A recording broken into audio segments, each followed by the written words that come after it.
Mary, so you can have all the things. I couldn't put it in the room. So who's going first? Why can't you put it? Okay, I got you. I'm on 4 different devices. I got you. Sorry. You special. Happy Friday. Happy Friday. We is live Relationship Flow Friday. How y'all living? How y'all rocking it out? Checking in with the audience. Let us know where you checking in from, what you sipping, and are you ready for this chat? That's a real good question, because we already heard one person say, I'm logging off.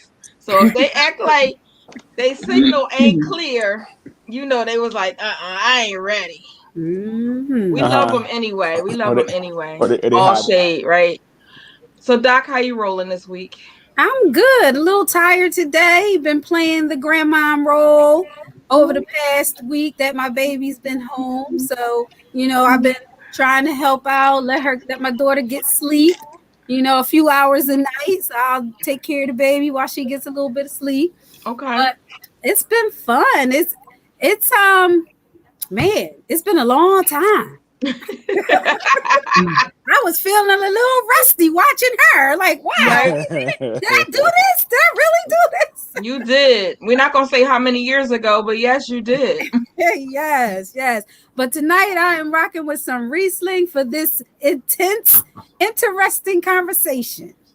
Yes, I'm gonna have to go pour my glass. So I might have to step away because I only got water sitting right here. So, April, you want to get yours over with? I am drinking some vodka and pineapple.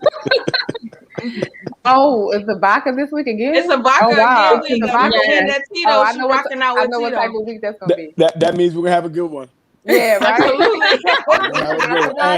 That's exactly what that means. Hey, Ronnie. Camp, where you rolling with us from? What you doing? How you living? Because of Dura, I decided to bring it down from 125 calories per serving to 5 calories per serving. Okay. Look at that. That's what I'm talking about. But it's really good. But instead of me doing my E&J tonight, I decided to mix it with the strawberry and rosé Smirnoff. Oh, and it's also zero sugar as well. Okay. Damn. Is that the food police appreciate you? Yeah, it's still gluten free, but a little bit healthier drink per se. Okay, Ronnie says she rocking with us with some Grand Marnier. Okay. Come through, Ronnie. Come through. We see the jug in the thing, right? Yeah. Hey, Daryl, how you doing? I'm doing well. How's everyone doing tonight? Doing good. I'm so happy to see all of you. We happy to see you too. Yes, we are. And I'm glad we're not matching. So that's great. It's the little things that make the week go by, right? I did have gray on, but I changed to red. So yeah. See. But you still coordinate. Yes. It's all good. Let's get it. I got zero calories. Green tea, 0 calorie green tea. I'm gonna say right now I got 0 calories. Do I get a gold star for that? Gold star for Mary? I mean, it's gonna change in a couple seconds, but right now it's gold star Mary. Well, you got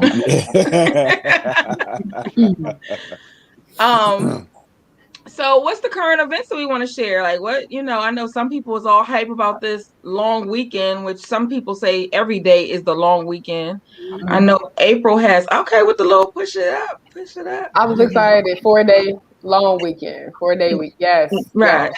Did you guys see that horrible accident? Yes, it happened in Fort Worth. In Texas? 6 people died. They identified 5, and it was a 120 car pileup. It's I-35 in Fort Worth. What was it? Ice. Weather related? Oh, okay. Ice. Yeah, it was weather related. Wow. Yeah. But one of the medics, he was trying to save people because they was getting crushed with the tractor trailers and cars and piling on top of each other. It was sad.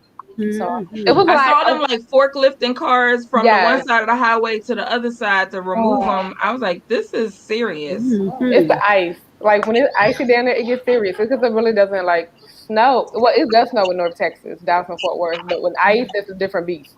Mm-hmm. And I didn't think that it snowed or had any of that inclement weather, so they was just out of their element, like somebody that might be in Atlanta or something like that. Like they usually get all kinds of unwound when snow show up. And then they said this inclement weather was going to hit 40 out of the 50 states. They were talking about ice storms over the weekend, right? Yeah, right. And we supposed to get more snow Tuesday, and more ice tomorrow. Yeah, and go end up. Everybody, be careful. Be careful if you have to go out. Yeah, definitely be careful. Definitely be careful. April, you have deliveries going on because you sharing love with the families and stuff. Yes, I am. I'm making some floral deliveries on behalf of Stuck in the Middle. So, dang, that don't sound loving. So what is Stuck in the Middle? Can you say that again with some loving energy? Like, yes, Stuck in the Middle is bringing life. I'm tired. I'm sorry. Yes, Stuck in the Middle is a nonprofit organization that focuses on helping children and their families manage as they go through a divorce or the loss of a family. Assist with the mental health. Nice. So it's a good little program. It was started by my daughter as a result of my divorce. So she was impacted by stress and anxiety and depression because her dad and I were going through a divorce. So. Awesome sauce. Yeah. And so you're delivering roses? I'm sorry? And so you're delivering, I'm sorry, Camp, what did you say? I can't understand about a good program. Yeah. It's so this is a fundraiser to help fund our Day One program, and that is to offer financial assistance to families who want to either start or continue therapy.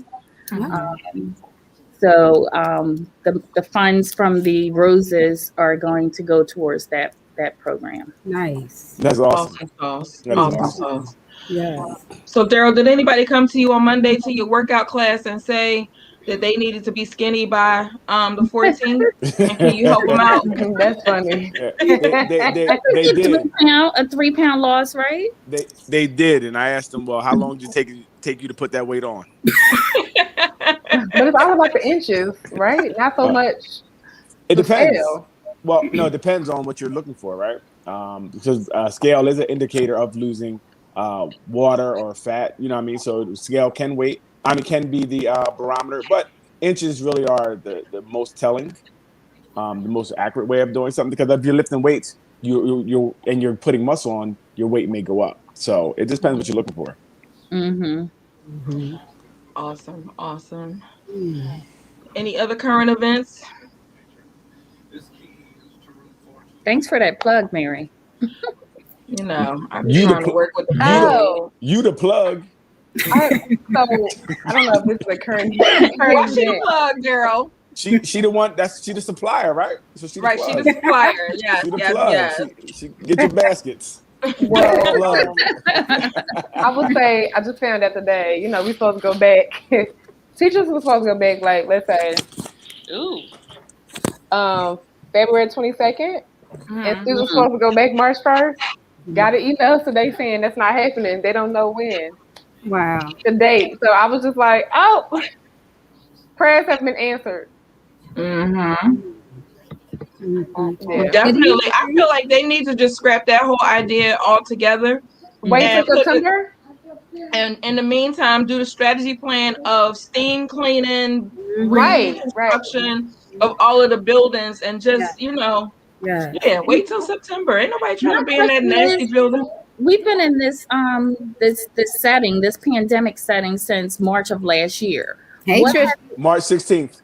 Right. March 12th. What have they been doing since then? Like, here we are a year later and they still don't have a solid plan in place. Well, a lot of the funds went to like lead and asbestos and cleaning stuff from 4 or 5 decades ago, to be honest. And they was painting over the stuff. Mold and plaster. And that's been part of the cleaning plan that should have been done, Yeah, because they were painting over the asbestos, not getting rid of it. They were painting over it and waiting until school dismissal at 309 for the contractors to come in at 3:15 and begin painting over it. So they weren't really correcting the issue. They were just putting the fix of a Band-Aid on it. But it didn't do it. And then the fans on the wood thing in the middle of winter is another Band-Aid. Like, okay, y'all really don't. Y'all just want the dollars. I really did think that part was fake news. I said, there's no way that they put. There's no way. No, that's my favorite. Oh, another thing is, how you gonna open the windows when some of the windows are permanently closed and the windows that do open got bars on them? But see, people don't know that. That's a fire hazard. And that's the thing is that people who work in the schools know all of these different shenanigans. So it's like everything that they put out there, we have to kind of advocate for those who don't know what those situations are. I know I've been in schools where the mice was hopping over my feet and I'm walking in trying to provide a service and they're like, oh, that's little Minnie, or that, they just a part of the family. Yeah. Oh, yeah. It was I got respiratory health issues. I need them to not be in here. And it was situations that, oh, you can't eat lunch here. We had to eat lunch outside or eat lunch in your car because of the particles that come out. Any particles in any ketchup packets, even if it wasn't open, it would be droppings all over the computers, like when you come back into the building. Absolutely. My students will be like, why are you wiping down your computer every day? Because it's germs. And can I just add that I'm a little annoyed that we have all these so-called large businesses going up in and around Philly, and the funds are supposed, like that new casino live. Money is supposed to go to the school systems. Well, to Philly schools. How and where? How does it show? How is that manifested into the budget? How is that getting to the student? I don't see it. And I know a lot of the schools that they're closing down, they're shutting it down, selling them off, and making them luxury apartments. Condos, yep. And another thing, we have to also be clear. A lot of buildings, there hasn't been the viable drinking water from the water fountain in 20 or more years. So we've always had to take in bottled water. We've always had to do certain things. So, that's a part of that thing, too. That's very cool. I've had a love-hate relationship with that building. Yeah, I'm sure. Even when they installed those new water situations. Yes, and they don't clean the inside of them, and everybody's using their cups when you push it. Yeah, I'm like, okay. Still a problem. Right. So, family, we are, I didn't update that yet. Well, I'm going to just put it. We are talking about the flip side of fetishes. Like fetishes, again, part 2, but what's the flip side? What can go different, wrong? How do you get pleasure? All of those different things in regards to how it is that you navigate, understand, and enjoy fetishes in your relationships. Anybody want to share? Start us out? Or you want me to share the different types? Well, I think we start with the different types of fetishes. The definitions or whatever we talked about earlier. So this is a little bit about what we talked about last week, but then we got some new shenanigans for you this week. New shenanigans for sure. So we're gonna distinguish between atypical sexual behavior that's just a choice that somebody makes and other people may see it as strange, versus things that are considered disorders because they cause possible pain, dysfunction, or death. So the terms are paraphilias, which are the atypical kind of sexual behaviors, and paraphilic disorders. And paraphilic disorders are defined in the DSM. So they are actually diagnosable disorders because they cause impairment in your functioning. They entail some type of high risk and some danger to oneself or others. You want to say what the DSM is for the folks that in the back that don't know what that is? I mean, like we deal with that every single day, but it's like saying Cracker Jacks or Honey Nut Cheerios. Is the Diagnostic and Statistical Manual, which psychologists used for diagnosing people. So that's how you classify your diagnoses, by looking in the DSM. It's their Bible. Clinicians It's too. their Bible. Yeah, basically it's the Bible of psychological disorders. On how we can get paid. Yeah. Yes. By creating the roadmap or understanding the roadmap of what is actually happening with you, so that we can identify the best resources of treatment for you as well. If you're ready. You ready, Miss April? This subject has you so excited, I see. Woo! You need excitement. Yeah, you know, I got it. You got a cartwheel. The excitement, it'll start at half of that cup. Right? Come on. There you go. Wait, Let's you see, get it. she got sip. I'm so excited. Let's get that I might excitement need in to you. do a refill. Let's bring it, Miss. Let's bring it, April. Yeah, we give you the energy. We give you the energy. So for distinguishing, I think last week the things we talked about would be considered more like paraphilias, because nobody's getting hurt if you want to suck snot out of their nose. If you catch COVID, you get hurt. If you get yeah, and then right now, yes. In general. What'd you say about an orgasm? Well, when Doc was just mentioning it last week, I said, and if you want bees to give you an orgasm. Well, yes. So which side is the bees?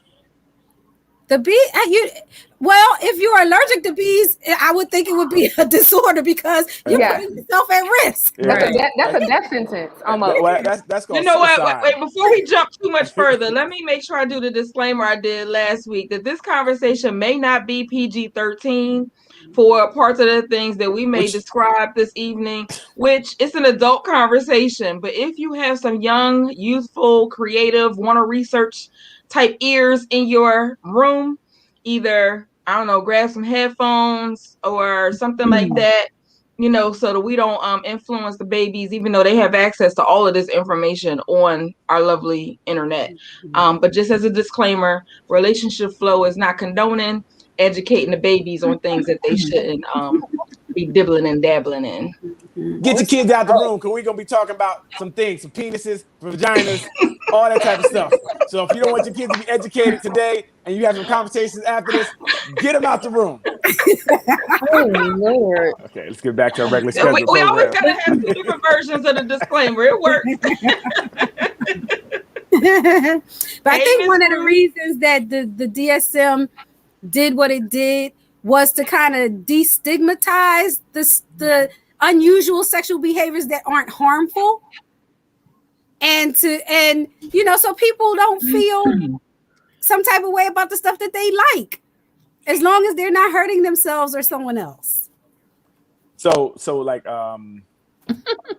whips and chains and all that becomes a disorder now, or is it kind of in the middle? Depending on how you're using it. Sexual masochism is considered a diagnosable disorder. Okay. So Mr. Gray in Mr. Gray in that movie, that was diagnosable. I would say so. Okay. If he came into my office, I'd diagnose him. Yes. Okay. I think that was diagnosable. Yes. I would definitely diagnose him with a sexual masochism disorder.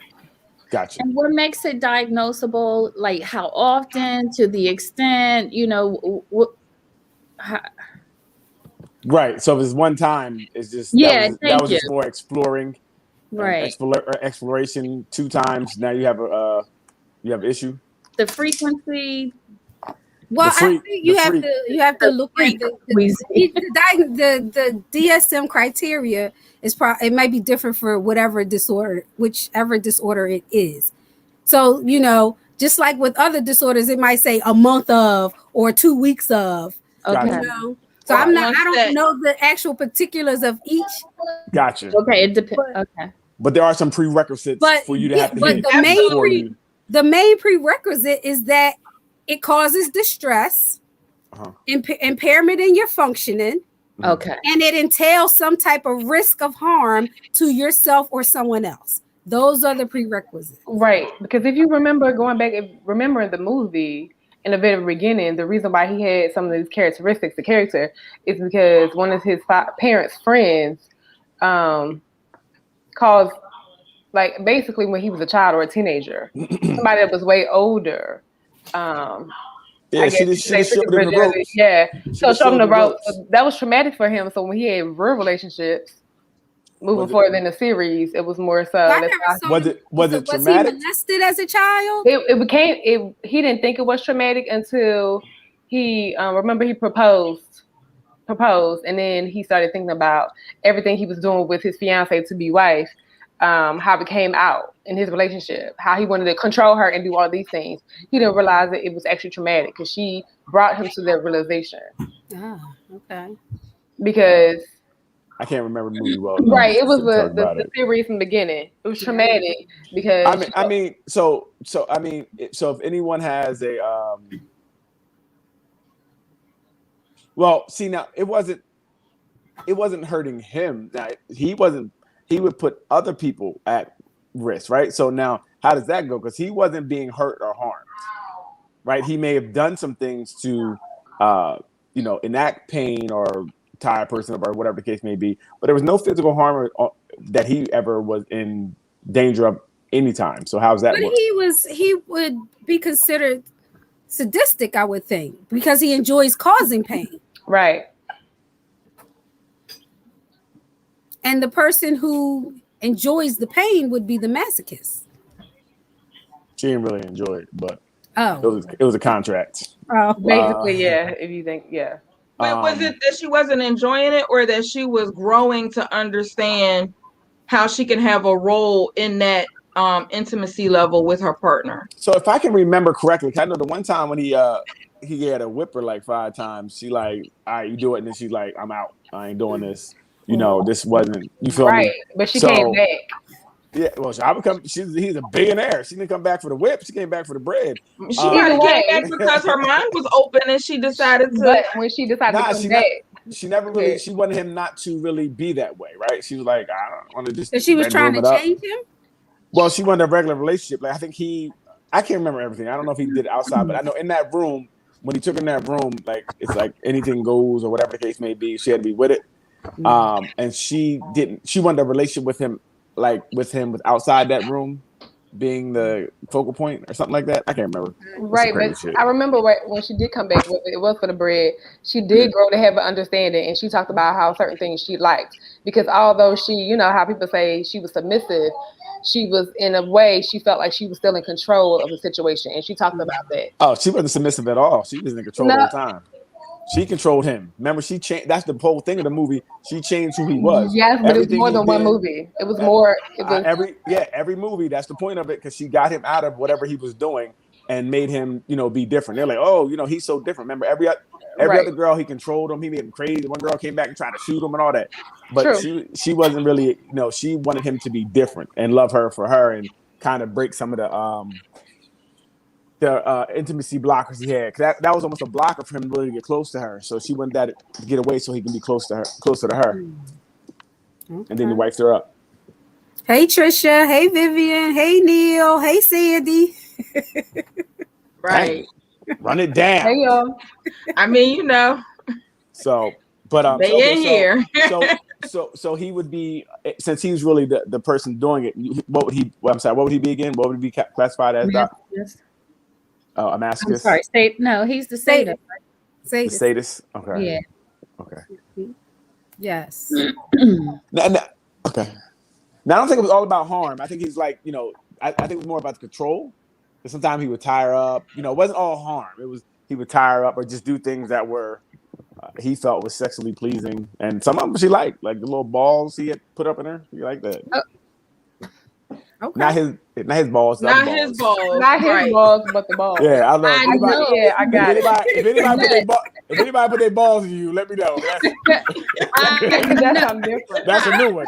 I don't know. Right. What is that? If you're putting your balls in people, what is that? Where's that? They must stop. Some got to be nasty. I don't know. Where's that in DSM? I just want to know how you be able to walk away and leave your balls in a situation and you okay.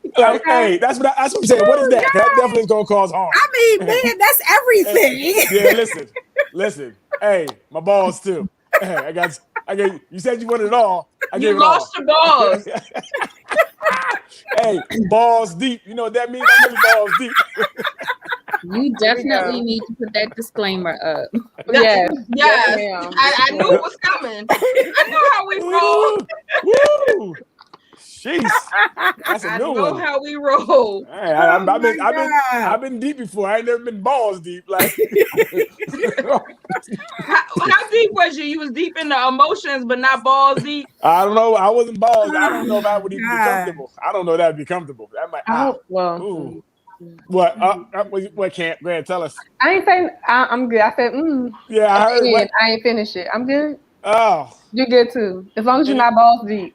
Yeah, listen, I don't know. If anybody has ever went or knows somebody went who been balls deep, please let us know how it worked out, because I don't know how that would be.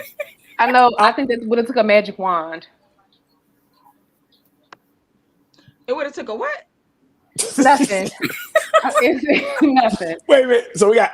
Listen, I Very just want to know how you put everything in. If you can put everything in, I just want to know how that happened. I'm good. She like Ballsophilia. We got new ones. Ballsophilia is like we still like putting your balls all the way in there. Oh my gosh. I guess that would be classified as a fetish. Like if that's your goal every single time. Hey, did you have your balls in me? Like what how would you react to that? Like I can't even imagine somebody asking that question. Was that your balls? But the other balls that they probably are referring to does help for women vaginal walls to become strong when they become loose from childbirth, as well as helping them to Kegel and do other like sexual preparation or pleasure situations that people will go to work with the balls inside them. Yep. Yeah. So, to be able to hold them. Let me not shake my head. So that would be more. No, you agreeing that you're aware. Nobody said that you signing up and saying that that's what you do. Oh no, if I did, it wouldn't matter. That's what I know. I know you don't care. Okay. Just don't drop your balls. Listen. So and I have seen people in a school setting who don't wear underwear. Yes. And one of the schools that Camp and I worked at, that her balls fell. Yes. Her more balls? Than once. Was it more than her? once? More than once. More than once. Oh, okay, gotcha. They dropped out. They dropped out. I'm not kidding you. I mean, she would drip regularly walking around, but oh my gosh, true. Wow, true. I'll be back. April said she can't take it. April can't take much. Wow. Very natural. Wow. Interesting. Yeah. Very. So she was overdrive. Was she doing it for a medical reason? Because I'm sure she had to explain that at some point. She wasn't explaining it. She was she was the sexiest person in the entire building, and so she was preparing for whatever she was preparing for. She was the what person? She was, in her mind, the sexiest person in the building. Okay. And so she was preparing for whatever she was preparing for. Okay. And unfortunately, Camp and I, being the team members, we always had to go and be the secret police, to kind of monitor and observe what was happening in her classroom. Wow. And what was happening on the floor. Yeah. Hey, I would love to be there, but hey, drop your balls. No, I wasn't asking for that. Bruce said that's right. Also, I think it got better when the person started wearing stockings. Maybe a little bit. Sure. Yeah. Stockings. Or maybe she got stronger.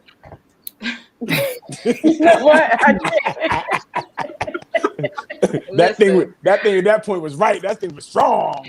I mean, these were just it was an experience. It was an experience where you had to monitor somebody else's why we weren't monitoring, so let's be clear, we wasn't monitoring sexual situations. It was other things that, along with her and her mom being the sexiest person in the building, that she just wasn't always ethical or correct in her teaching strategies. And so when it was something that impacted the school building on 100%, then the police officers of camp and myself had to go in and kind of observe. So we were observing for ethics of facilitation of okay. the Not for the professional ball. role. You weren't there for a balls. Okay. Yeah, we just sharing the other observations that would happen. But remember, we had to have some heart-to-heart conversations as well. Come to Jesus moments. Many.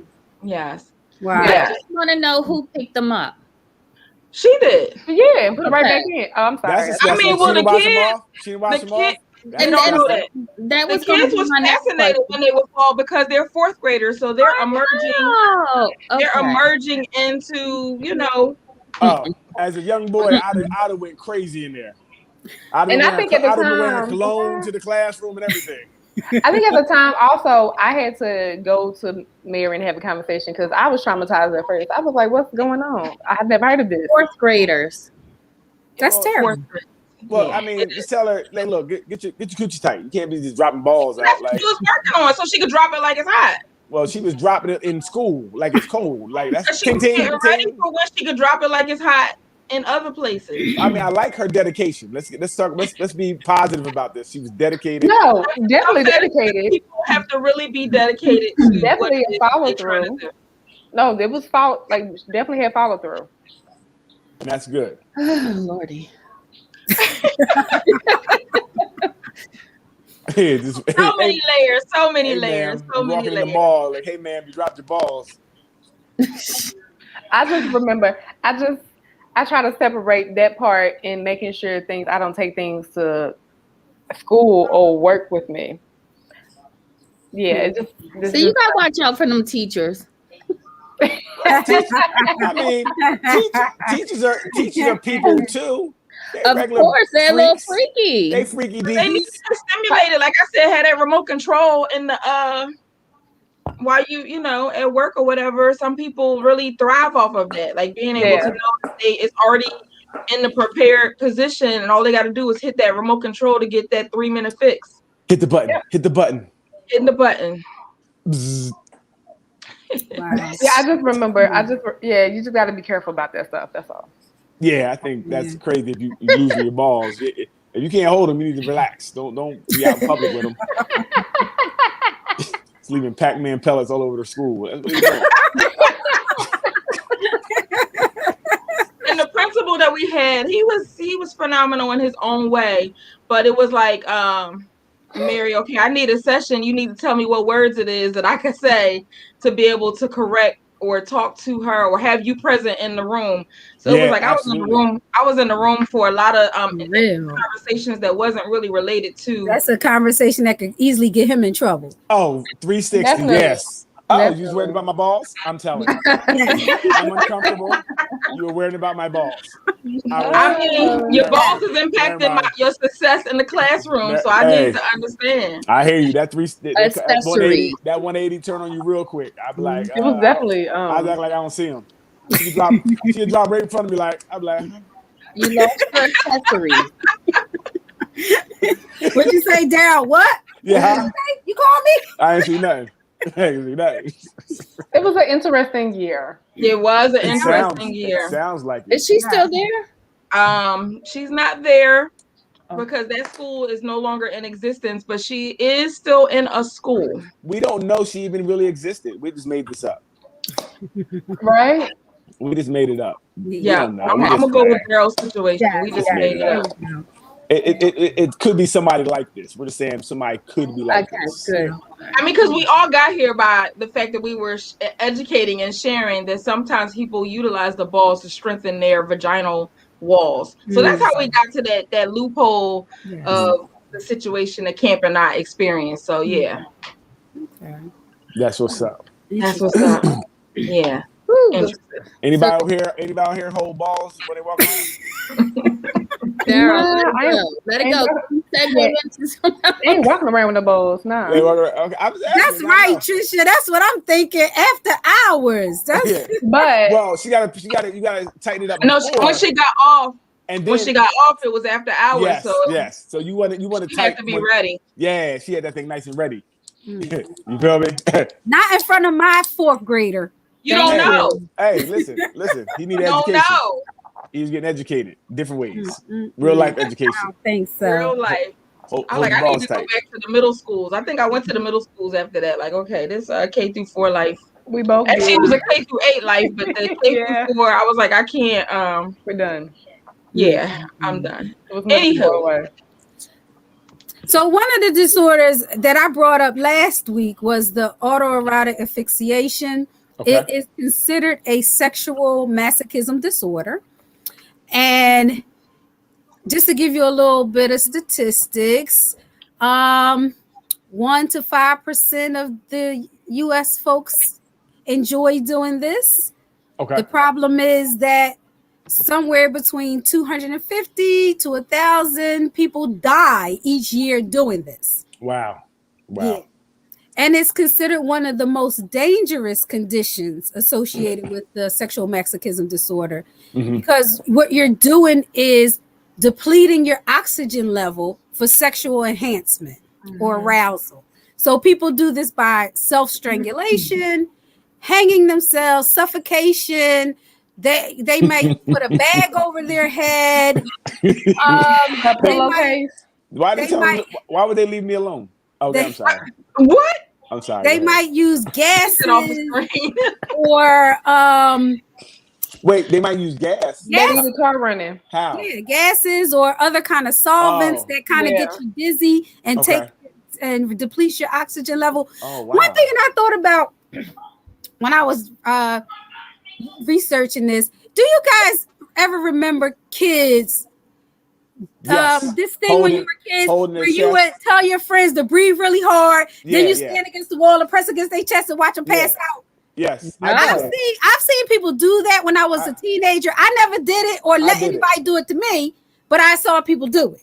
Yeah, I did it. I did it in I think I was in 3rd grade. We were in the back in the where the cubbies were, and I did it to the boy, and he fell and had a concussion and ended up with a heart murmur.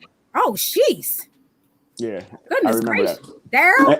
Well, we didn't know everybody was doing it. You know, it's one of the things people do. Like, oh, look at they fall out, and it was funny until it wasn't. Till it wasn't. Yeah. So to this day, I never did anything like that again. Okay.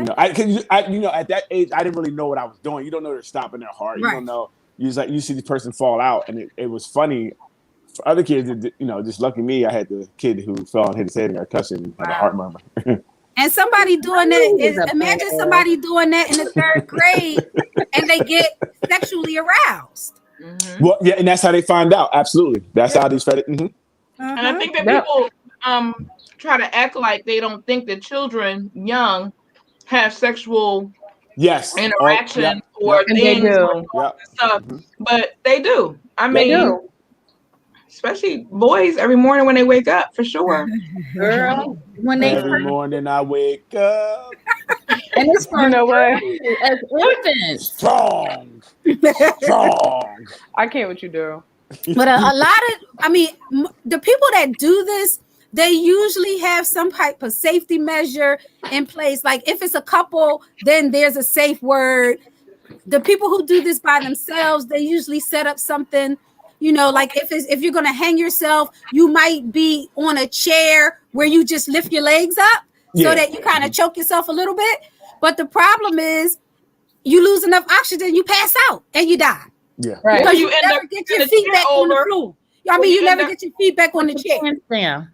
Sometimes you end up kicking the chair over inadvertently, trying to land back down, and yeah, a lot of things go wrong. A lot of things go wrong. A lot of things. And now that they're really looking at this, some deaths that may have been considered suicides are being looked at more closely.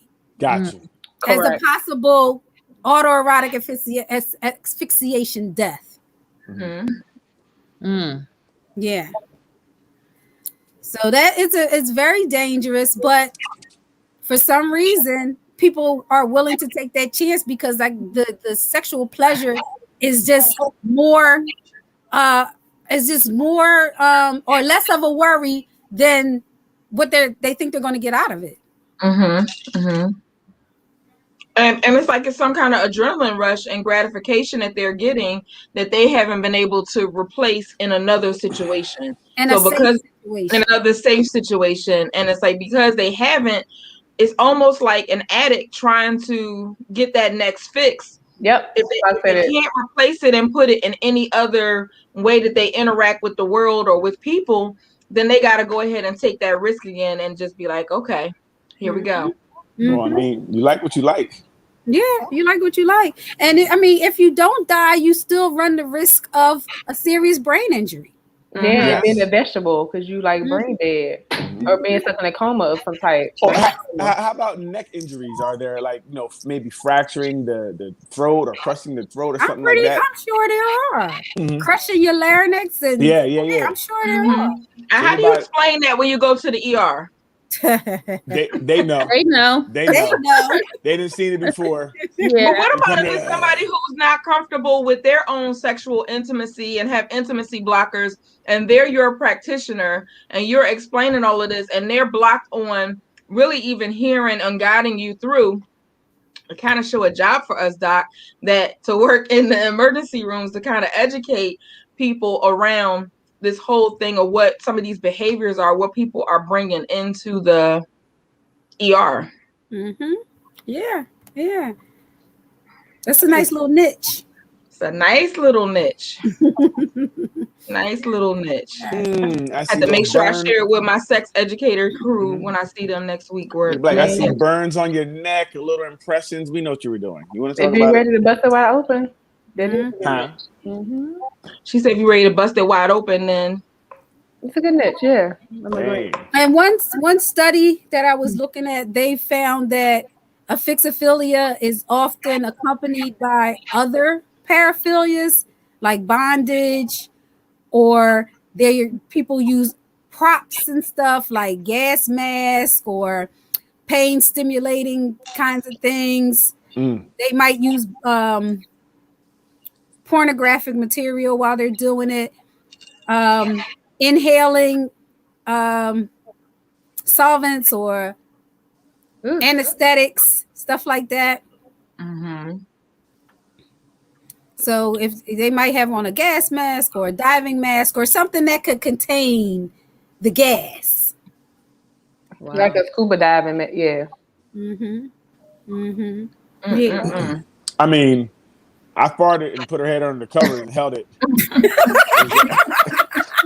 Is that? I thank you for that, Daryl. Which one is that? Which one is that? Is that disorder? Or is that which one? Oh my God! I wasn't trying to hurt her, but you weren't trying to hurt her. But what happened was, that's a nice. I got you, April. Thank you. Appreciate it. Because we were going dark and under. You about to black us out again? Like pull up. We're going down. Pull up. No, I just find that it's, to me, just a little scary that people are, involving themselves in those type of behavior. So I just wonder, like, their mental process, where, just where are they going? Well, if it's a disorder, if they're classifying it as disorder, that means it's something off, right? Yeah, that's scary to me. Why does it have to be something that's off versus it's their level of pleasure that's different than yours? I'm going by what she said is if it's classified as the disorder. They're saying it's a disorder in the DSM, right? So they're saying there's something wrong with this, or it's not normal, right? They're saying it's when you're causing harm, that's not normal. Yeah. Well, it's not normal for us. It's normal for them, right? But I'm just going off of just the definition of being labeled as a disorder, right? So they're basically the DSM is saying that it's not normal. It's a deviant act, basically. Basically, that's basically what it's saying. Yeah. And it's a lot of sexual deviant acts that occur that sometimes even teenagers do get involved with, and they end up getting recorded. And then when it gets exposed, then it's the question of their sexuality, their sexual preferences, and just how it is that they identify that may not match up with what they were caught on camera doing. And they could have been doing it based off of a dare. And it's like, okay, you really have to be able to give them a really brave and safe space to kind of talk about that, because they already did the dare.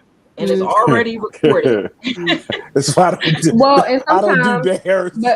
but sometimes, Mary, it's something they probably didn't even agree to.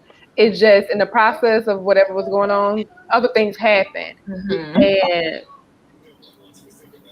then there you go. yep, that whole consent issue. I thought this was going down, but you invited 3 or 4 other people I ain't know nothing about. Right. You're recording it. Yeah. Right, So- and they're the recording generation. Yeah, and then, you know. Oh yeah. But Yeah. Daryl, just to bring it back, you were right that neck compression because of autoerotic asphyxiation is the most common form Okay. death. There is the Wow. most it leads the most to death. Okay. Wow. Can they crush their larynx? This is really easy to break, or it's not. It's fragile at best. Right. So depending what you're doing, especially if you got a belt or something, I can see it snapping at very quickly if you fall too fast. If you're a small person and the person you're having sex with is strong, it could easily go wrong. Or once you start to release, you get really strong. Ah, snap! Oh, I killed her! Damn! I got another one. Another one. How much? Now I got another one. Why they gotta have another one, Daryl? Right. Hey, this is probably a pattern with these people. I'm gonna snap a couple necks. Mm-hmm. That's what I think. That's what would scare me most. Like just hurting somebody. Like that is really, you can really hurt somebody. So we already know you're not slamming nobody up against the wall. But if she said choke me, you'd be like, no, I'm not. Hell no. I'm afraid that I could hurt you. Like that scares me that it could go terribly wrong. Like how can you tell me the password if you can't breathe? Stupid. You just say the password. I can't breathe. Like, I just don't got time for that. So I just say no. I'm gonna stick to what I know. That is so funny. You ain't say the password. Yeah. And don't grab my neck. I know karate. I'm smack your hand off quick, fast. Right? Chop you right in the neck. Yeah, I'm not good. Don't. I'm cool. I don't know. You might do something wrong too. I want to live. I don't want to be on the news naked, with my pants down, and found him with penis out. That's not a good look. Going to the ER. He's a mess. oh my gosh. I mean, any of y'all been choked? Hell no. This room is boring. Y'all don't do nothing. Oh no, I had to choke I somebody. ain't saying I don't do nothing. I had to choke somebody else, but I haven't been choked. Somebody asked you to choke them? You kill them? No, because they was how can I say it? Giving me advances that was unwarranted, and I was pregnant. Oh wow. So I had to just, That was you were fighting. That was different, right? One fighting. I just had to choke them with 2 fingers, and their feet was lifted off the ground. That's all. Okay, and on that note. The nose. It was the nose, Daryl. Wow. She's like, they got to go. So what were some of the ones that Daryl mentioned earlier? The first one we're going to go with is the dangerous sex fetishes. Yeah, these are all some perceived danger. Hematolagnia. I'm hoping I'm pronouncing that correctly. That's usually goes with vampirism. It's where people like blood, like drinking it, like seeing it run. They may cut you, let it run. Again, the problem with this is they could really drink your blood and deplete your blood, or cut you and let your blood run out, which could also you could die from. It's very, like I said, it's very popular in the people who think they're vampires. But it's risky for death, and then you can contaminate somebody's blood with different things. You're sharing blood. If they have something, you can get it. It's a very dangerous practice for many reasons. We have pyrophilia. Sounds just like what we're saying. Pyrophilia. People who like fire. The fire gets them off. Whether it's them setting a building on fire, maybe setting you on fire, your hair. anything. They want to see things burn. The problem with this is the fires usually get bigger and bigger. It has to be a bigger and bigger fire for them to start achieving. So it might have started with something small outside, and then it's people's houses. They're burning down homes, you know, or while you're sleeping, they're burning your room down. It's really crazy. You know, especially if they can't manage the fire or they just burn your house up or whatever the case may be.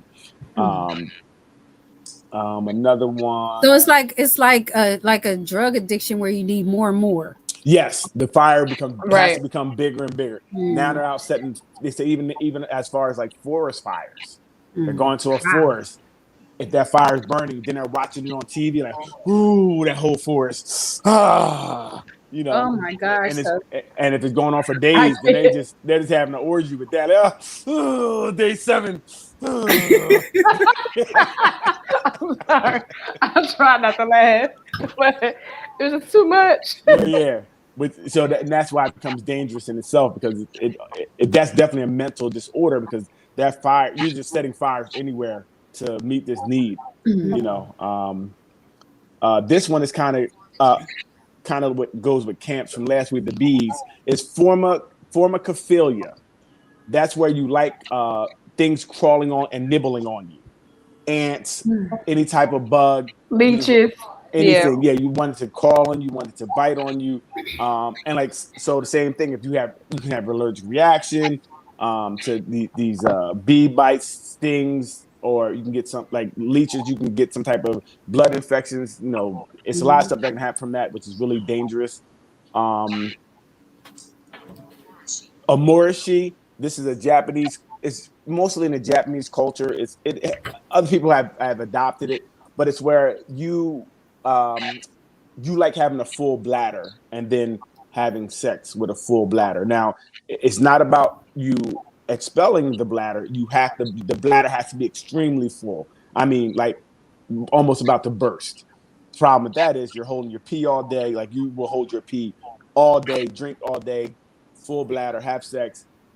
They said it's crazy because it's really uncomfortable for the person, but that pain, but they like that pain. So that goes with that sadist masochist thing where you like the pain of it, but then your bladder is holding all these toxins in your body. It can be very bad for you. Even some people's bladders have burst, which is bad in itself. Mechanical. And for a woman who's having intercourse and is that has to be extremely painful. So, and that's the crazy part about it. It's usually in the Japanese culture, it's usually the woman who's her bladder is full, and the man wants her bladder full. So I think he likes that discomfort she's in. So it's more for his getting off. Like, I want her in discomfort. I don't know if the full bladder does anything for him. I don't know if it does. They didn't say that, but they like that. It's really sexually attracted to a full bladder. They're like, "Oh, your bladder's full." Ooh. So, is there any relief during the sexual act, or is no? If you would pee, they would be upset. It'd be over. Oh, that's disgusting. Right. So, you just want to be peed on. Say it again, April. April, you want to be peed on? You want to pee? You want to be peed on? Don't. No, absolutely not. But I'm just saying. First of all, I'm not holding my bladder that damn long. Right. But the expectation of someone else holding their bladder and then not releasing it, or them having some type of relief. Again, I guess. I don't know. Well, you can see the mental health involved in that. Yeah. The two people. Like, if you're telling somebody don't pee all day so I can do this. Exactly. And don't pee on me. Hold your shit, but don't pee on me. And then hold it while I'm poking you. And then let me bump up against it. Yeah, exactly. That's going to irritate it even more. Right. And you better not let it drop out. Let it drop out, see what happens. Right, exactly. You know what I mean?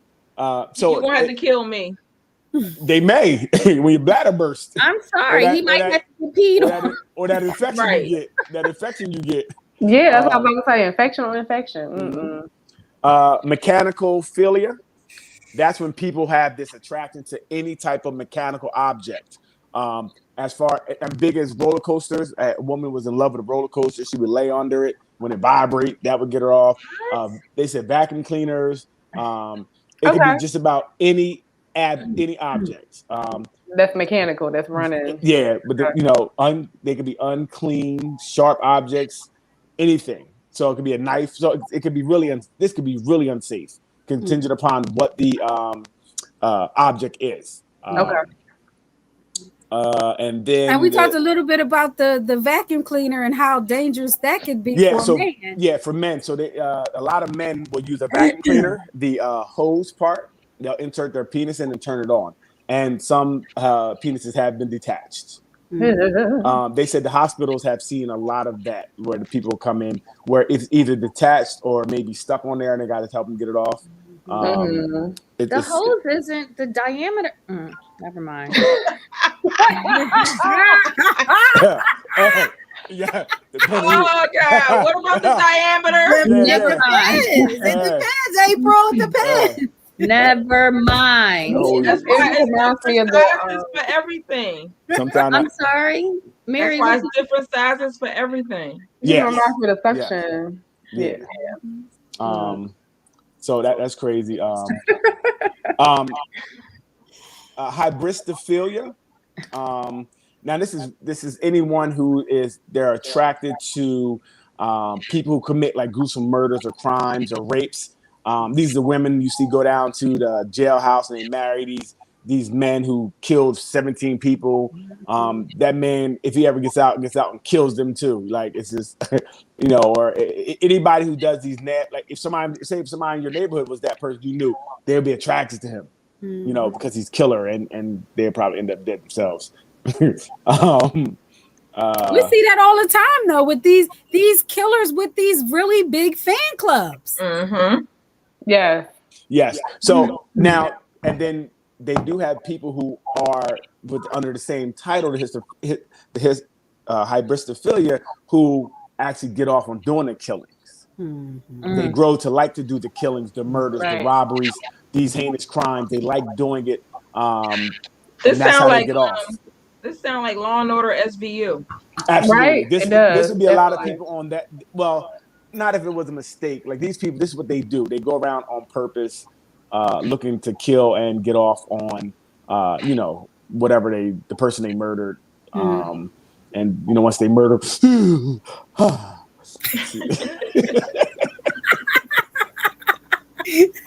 So that's like it's like similar people who find dead bodies and like they have sex with the dead bodies. Well, that's called people who like to have sex with necrophilia. Necrophilia, yeah. Or people have sex with trees, or what? I have sex with a tree. Yeah, that's all I was about to say. Yeah, listen, and like here you go. Don't knock it until you try a tree. I just want to know how it happened. I don't know, but people have sex with trees. Well, sometimes trees have notches and holes in them. Hold on. Okay, notches and trees. I don't know. It's it's not something that I'm into, but that's what they do. So you walking in the forest of Valley Green, and you like, ooh, that tree looks sexy. So it's is it Dendrophilia? Is the It's April. I'm just trying to figure it out. Like, yo, look at the leaves. My mind keeps taking me to all the different gender identities. Well, I'm sorry. Gender. It is Dendrophilia. Is the attraction to trees, loving trees, and people are sexually attracted to trees and aroused by trees and sexual contact. I don't know how it is they do it, but this is what they do. Maybe they get bark burned because they rub it on the bark. I don't know. Each tree has a different and unique texture. Like a different type of tree has different textures. So when you Japanese maple, I like this Japanese. It's bristly, depending on if it's maple. Right. When you think about all the things that we've talked about, and then the sensory or sensation of the sexual contact, different trees can provide different. Well, yeah. When you see that tree, maybe the statue. That tree is big. Or cherry wood. Yeah, cherry wood. Knock on wood. Not that I'm going to try it. I just want to say. Now, if I come across a cherry wood, I'm like, oh wow, that's really special. Nice flooring. Or nice furniture. Right. But if your balls fall out because of the tree, then it's a problem. He's stupid. I can't take him. If you see a tree and your balls just, then you know, you might have a problem. Oh Lord.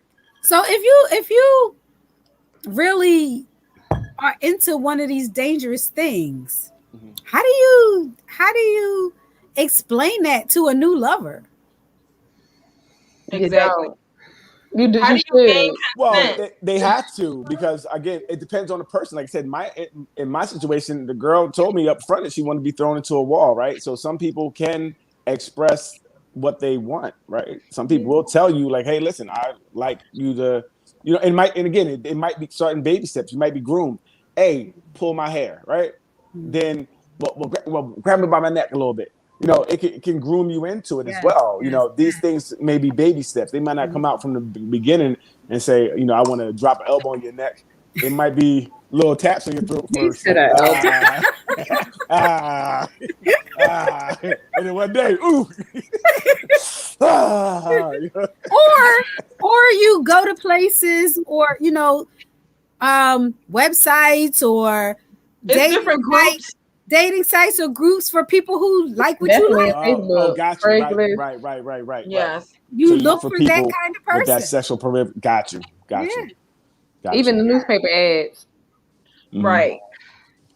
I'm looking for somebody who can tie me up and hang me by my neck. Yep. ISO. ISO, in search of. Yes. Who else likes swinging from the ceiling by their neck? Please contact me. I can't. Next, swipe left. No, thank you. We're not a match. Wow. I mean, I wonder too, you know, how much of the thrill is the possibility of dying. I wonder how much of that plays into it. I think it'd be more the thrill of beating death. Right? And you know what I dying, mean? It's not dying, because I'm not worried about dying. I ain't worried about dying. I can beat death. Okay. You feel me? I'm gonna choke myself, but death ain't gonna take me. I think it's that Superman type of mentality. To me, that's what I would think would make me do it. Because if I think about dying, then I would just die. I don't want to die. You know what I mean? So death isn't an option. I want to just have the best climax ever. So I'm gonna go right up to the edge of death's door. Yeah. That's what I would think. But I mean, that's just what we guessing. I don't know. I'm not mad at these words. Right. The thrill of the chase. Yeah. I mean, I haven't come across, you know, like in my psychological evaluation, I haven't come across that much. And you know, we do ask questions about sexual preferences and stuff like that, but we don't usually that stuff doesn't usually come out, I guess, unless it's a sexual evaluation, like someone, if it's specifically for that, specifically for some type of sexual disorder or something that someone did to someone else. Jaja, you would tell them them to get rid of all their belts in their house.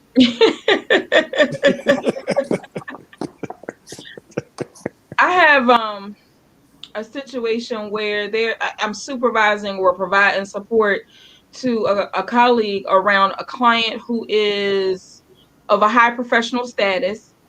And so they're entrepreneur, they maintain their own schedule, they're engaged, and have a young child. However, they get these urges at random points in the day that they need these wild sexcapades. And so they randomly, they're on whatever group, and the notifications come to their phone.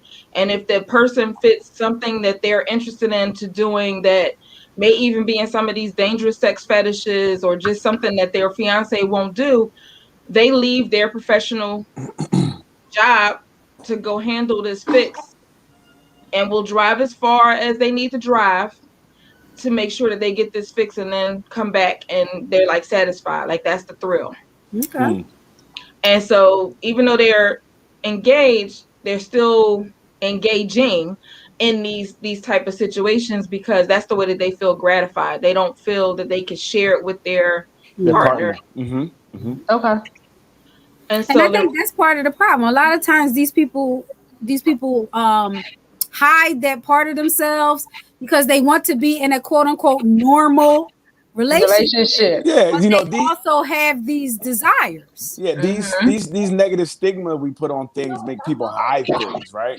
So they don't feel comfortable talking about them. You know, Right. even in some of our responses, we're like, "Whoa, people are doing that." So I can see how people could, you know, not want to really disclose that. You know, yeah, I got a whole bunch of ants in my house and they just crawl on me, Really? Yeah. Like they bite me at night. You know what I mean? I keep them in the jar and I shake them yeah, up. yeah, and it's, But they do have, but a lot of these groups do have, they've been going on for years and they have very intrinsic point places. To me, they have like rules and things to abide by. It's very detailed. Well, everything has its culture, you know what I mean? If you're in that culture, you have, you know where to go, where to do, where to meet. They, you know, they have their things. You know, but that's why it's so kind of off-putting to us, but people who are in the know, they know where to go. They know where to get their fix at, just like where you know the local crack dealer is, you know where the local choker is too, you know. The local choker. Yeah, like, oh, yo, 30, Yes, we are, Street. Jaja. We are very judgmental. Jaja asked a good question too. Like, where do you start therapeutically with a person? Right. And it's interesting because like the gentleman that I was referring to came to counseling because they don't want to identify it as an addiction, but they realize that it's not, that it has a purpose for them, but they can't really separate themselves to having what that high profile role that they have with a fiance, like that being the only thing that thrives their mind and their energy to be successful. Gotcha. And so I know the question I had asked was, well, what kind of cases, trying to think, what kind of work are they doing that is triggering them at certain parts of the day that they just like, yeah, I need to go on this app, so I need to go get my fix. Because it can happen at 11 a.m., it can happen at 2 p.m., but there's places that that person was supposed to show up that's like a very high profile service delivery of what it is that they do. And they've missed it because they've gotten caught up in this sexual shenanigan. So would it be any different than an addiction? Would you try to find out where it stems from? Like you'd have to find out like where does it stem from? Not the actual act like that. It has to come from somewhere. I would gather like, well, you know, something had to, you know. So I think that's the start. Find out where it comes from, and then in this person's case, like digging deep into the triggers. Yes. And then trying to put something in place whenever one of those triggers pops up. And that's what it seems like they're avoiding that whole process, like what the triggers are. They're like, I just like it. No, it's something happening. But also could there be a hormonal? Did you say the trigger was the I'm sorry, when the alert would go off, that was kind of signal him, or was it? I think the alert goes off at the same time that something else is happening in their environment. Either the work that they're doing is like high stress, or you know, maybe they may not feel capable, although they're successful in what it is that they do when they show up to the places. But they just have this thing that they have left clients at the wrong time because this urge came in place. Couldn't there be like a chemical or hormonal imbalance as well? Possibly. Well, it's some type of an addiction at the end of the day. Like it's controlling him. Right. It's because it's stronger. It's outdoing what he should do. Like I should do this, but no, I'm gonna go do this. Like I know I should do this because this is what feeds my family. This is what I gotta explain why I'm not here. And they're saying, forget all that. I'm gonna go over here and take care of this need ahead of everything. So that thing is really driving him. Absolutely. You know, it's really driving. Correct. And that's crazy. Crazy from our perspective. Well, I mean, crazy in the sense that if something can control you to the point where you could almost throw everything away. But we see that all the time with addictions. We do. That's what I mean. That's why I said it's crazy that something could just, you know, pull you down that rabbit hole. And you not really understand that it's pulling you down this rabbit hole. Like you could lose everything because of this, you know, 20 minutes, 45 minutes session. And so do you Don't forget the drive time too that you may Yeah. engage And in. you said any distance. Gas, Doesn't matter. gas money. Just add up. If you got to pay for a room, Yeah, that's expensive. like the Ooh, person is paying for a lot of like Hey, it's a large budget item that they easily drop. They said 20,000 a year on serving this fetish, but then wondering why they're having difficulties saving up for buying a home. word. yes, that's all I'm about to say. Hey, And also with that kind of behavior, you might be putting your life at risk. well, that's the You thing. get I was in the thinking Yeah, about. because you don't know. Right. You That's get my in the thing, dirt yes. and you go to some remote motel. Mhm. You don't know what's going to happen. Or you don't know what this person has. Ain't like nobody took no test. Like they before doing went it with there. you, they doing it with who else? Well, Oh, whoever. absolutely, absolutely. So tell him, what he need to do is get himself a side joint, and that's about $50 a year. You said $50 $50,000? Well, he needs $50 and a bus pass a year. Oh, you said $50? Yeah, not 50. 50,000. Okay, Yes, $50 50. for the bus pass. And a bus pass. Nah, the position that they hold is very prominent. So like they not getting on no bus. They gonna stay in there. No, that's for the side grill. joint. That's The for her. side joint, not the person, but the side Yeah, joint. you give her the bus pass. Yeah. I think that the people, from how I understand what's been presented to me, I think the people that this is their thrill as well, but it might also be their sustainability for their lifestyle. Gotcha. Very So interesting. they like target and seek out individuals who are interested in this because they see the value of the service that they're providing. What they're getting. Yeah. And what they're getting. That makes sense. Very interesting. Very, very. Very, very. So what other anybody have any other dangerous? Well, it was a lot of dangerous stuff talked about, but did anybody mention the treatments for this outside of therapy? Like it's a part of therapy, but there's also medication and treatments for the different paraphilic disorders as well. Rock them out.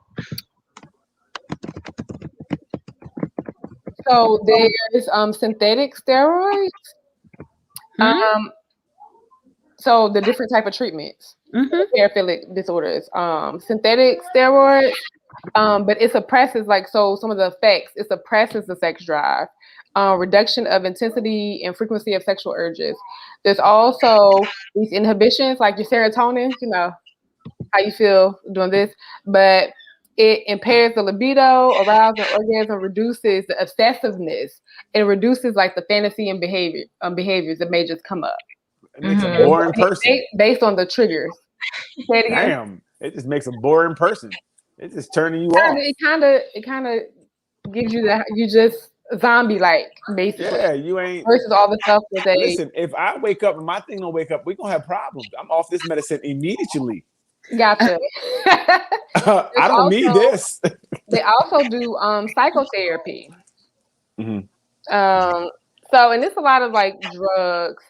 But they like the medication or treatments. They like to do this with catastrophic cases, high risk or moderate. Depends on how hands-on they are. Versus is it dealing with children or adults that differentiates the medicine or the treatment that's being used. Oh, I didn't think about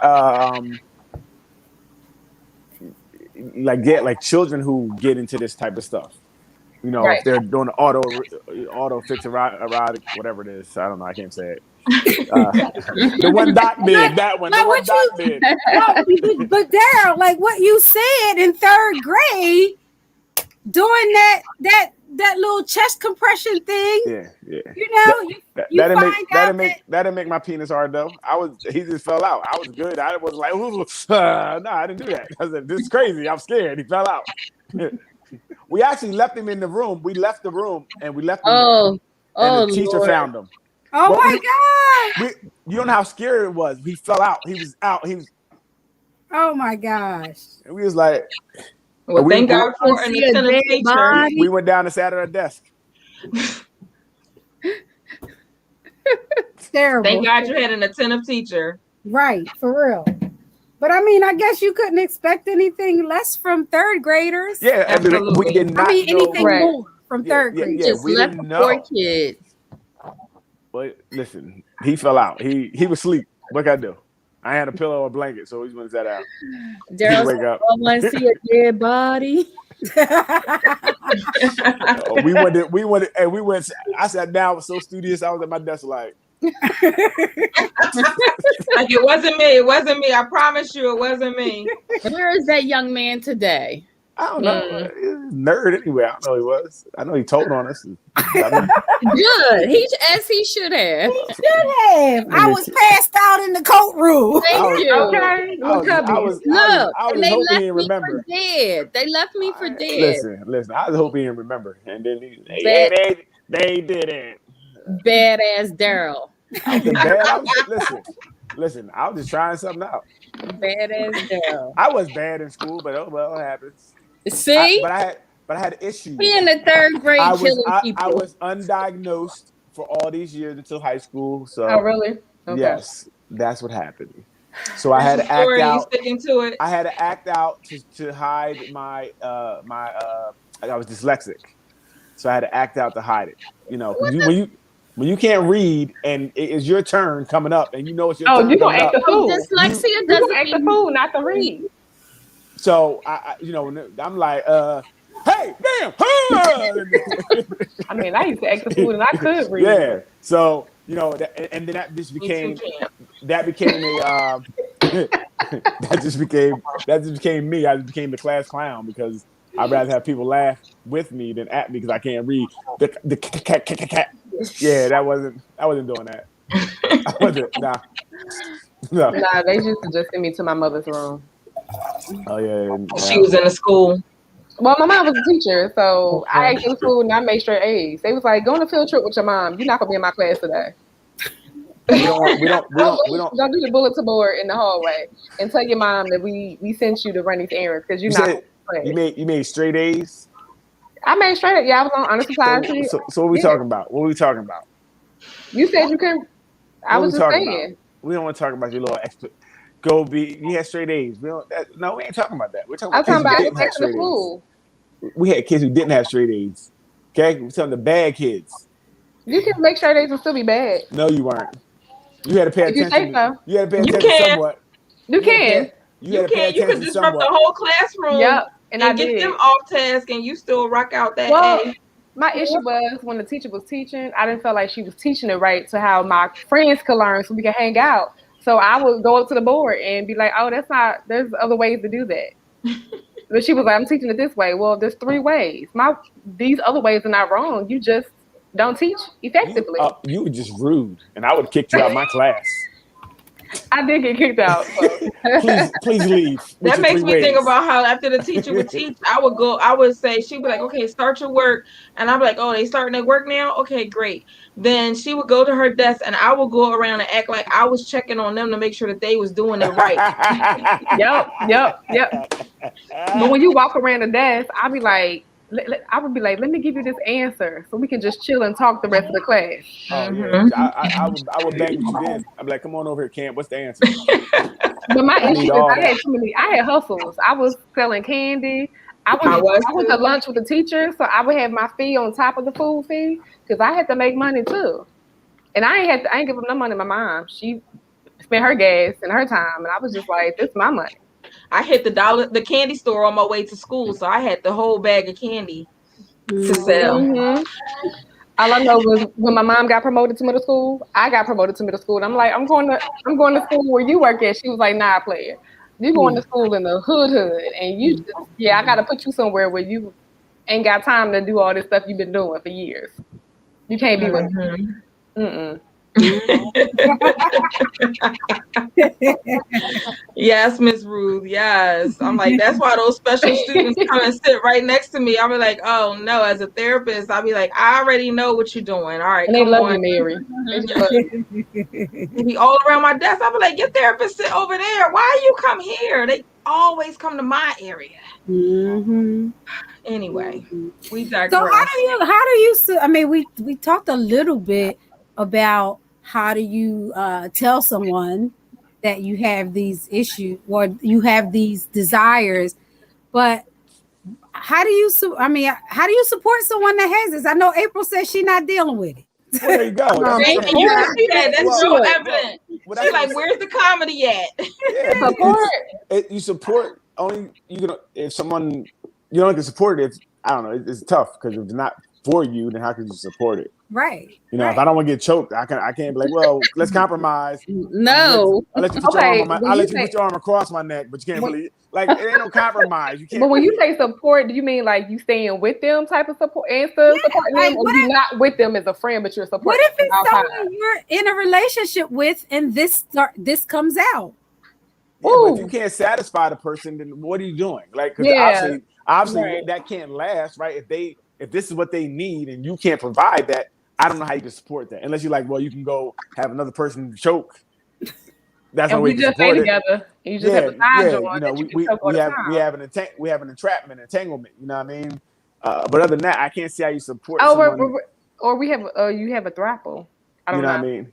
I don't say how you support it if you guys are on such opposite ends of the spectrum. You know, I couldn't because I know you're not happy, right? I know, and I'm not trying to get choked by no belt. I'm just not. You ain't gonna choke me. I can't even try it for you, right? I can't. But if you gonna do it but if you don't do it for them, like that's like downhill, isn't it? That's what I would think. At that point, I agree. So are you guys still mutually growing together, or like are you still going to be able to stay connected with your partner? No, or is that ground? I can't see how how we can connect if you can't satisfy them. If I can't satisfy my partner, if I know she needs this and I can't do that for her. Yeah, unless you're giving her permission to get somebody else, like Daryl said on the side, I don't see how it will work. I just don't. Now, if we're saying like, but what if they're married? If you're married and it's on paper, like I mean, I guess we'll stay married on paper, but why would you be married on paper? Listen, if you're not, if you haven't gotten your 10 years in a day, you need to get your 10 years in a day. Listen, otherwise, Social Security. I mean, I don't know if marriage is a business, then get your 10 years a day. But if it ain't working, I'm not staying around for nothing. No, you ain't gotta stay. I'll be all right. I'm not gonna stay. No, you ain't gotta stay. Just contractually obligated to things are real, right? I'm not gonna be. I don't want to be a part of something if I'm not there anymore. Right. Just for me. So but you know how many people stay and they be still married on paper for 20 and 30 years? I know a lot of people do that. Yeah. A lot of people do that idiotic stuff. Yeah, a lot of people do that idiotic stuff, right? Because you're still staying attached to something that you shouldn't be attached to. Correct. Right? But some people make sure that they do that 10 years and a day. So that they can still get what they've invested in those earlier years before learning that this was an element of their partner's relationship. And then, and then they make the decisions like afterwards. So again, you're still holding yourself hostage to somebody for 10 years in a day. I don't want to be held hostage. You should. I'm not saying it's the right way. I'm just saying there's people that do it. I know that is. And if that's what works for one person, that's fine. That works for them. They want to wait 10 years in a day. Cool. I'm not. Once we're done, we're done.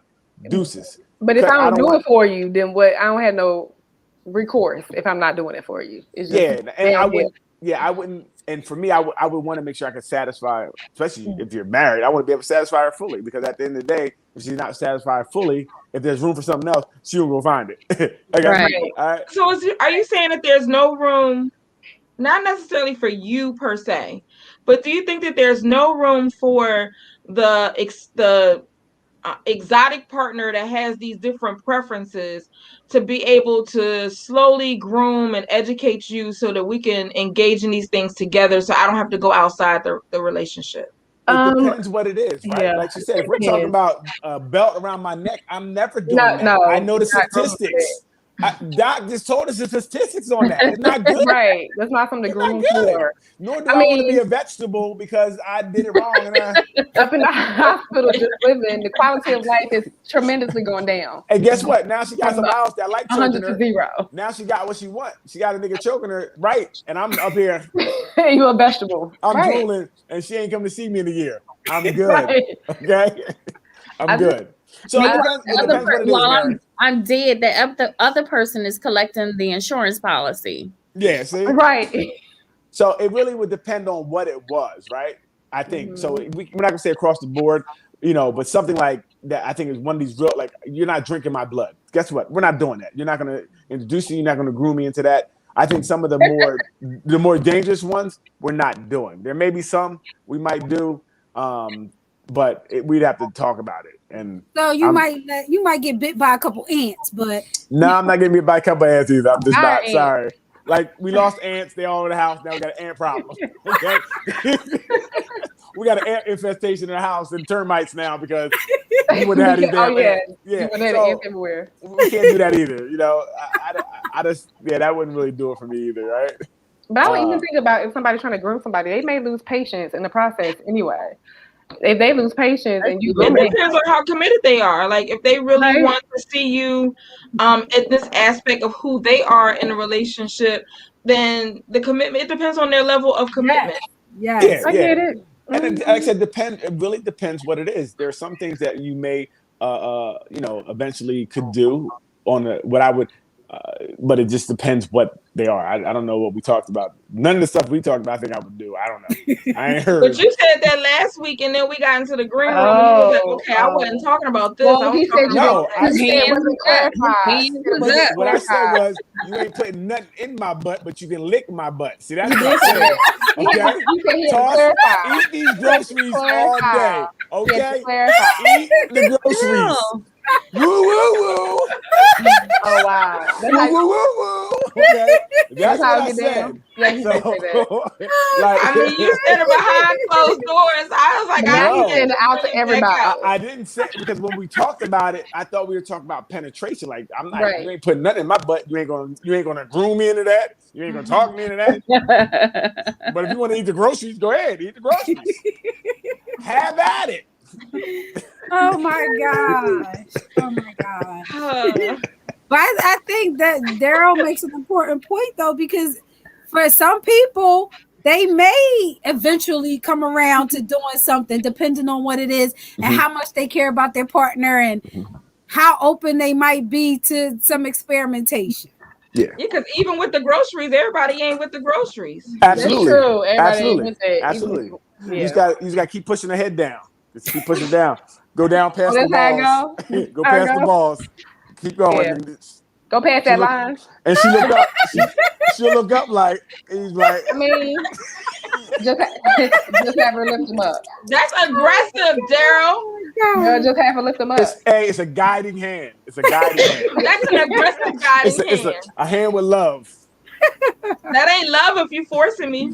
I'm not giving direction. When she try to go up, be like, no, keep going down. You should give direction outside of the experience. Again, so there's not one way to do things, Mary. You can do things different ways. But if you pushing my head down and I ain't trying to go down, then that's a conflict. And we about to not have consent. Wait a minute, just because you may not like it, some people like their head to get pushed down. Let's not judge. We're just being too judgmental. I'm just giving an alternative perspective. We're being just too judgmental right now. There's different ways I'm just giving an alternative perspective. That's all. I didn't say what my preference was. I'm just giving an alternative. And to make people aware that people will be guided into that situation differently. So some people need that conversation before. And some people are like, okay, well, I done had enough 1,800 shots. I'm good. Just not put my head on down. What you want? You got enough 1,800 shots. You about to get this shot. Exactly. Here it comes. Here it comes. And some people only need an excuse, like 1,800 shots, so that after it's all over, they can say, "Well, I was drunk." Was the shot. Well, brownies. As opposed to that's what they really was trying to do anyway. A little disclaimer. Remember, if someone's drunk, they can't consent to any type of sexual activities. I'm just putting it out there. So if they have 1,800 shots, that's right. It's the parameters. It's no consent. I'm going home. I'm going home. You get drunk. If I think you're drunk, I'm going home. I know, okay. No, you're not. I'm going home. I'm telling you. So if they got 1,800 shots, you ain't getting your shot. Okay. Don't do it. I tell you, don't do it. Don't do it. You'll be in trouble. Well, I've heard folks say that they like it better when they sloppy drunk. So I guess is that a bit of a fetish? Well, it might be. It could be. Well, it is. It's pleasure. It's definitely some pleasure in there. Well, my question is, listen, I've never drank before. I've never been drunk. But how much? I know people say they don't. How I'm missing out and not remembering. People don't remember stuff. How would I miss out? That's a different type of drinking. You don't always not remember. That's right. Okay. If you're trying to escape something, is when That's you different. get to the elevation of not remembering. Okay. Right. But if you just casually, drinking, you're not drinking with an addiction in mind or anything Right. like that. You're very present. So when you're drinking with a dick in mind, not an addiction. Okay, I got it. A dick could be an addiction. Because you could be addicted to that particular dick because you know what it does for you. Did you say addicted to a dick? Addicted to a dick. D-I-C-K. I Penis. I got you. Yeah.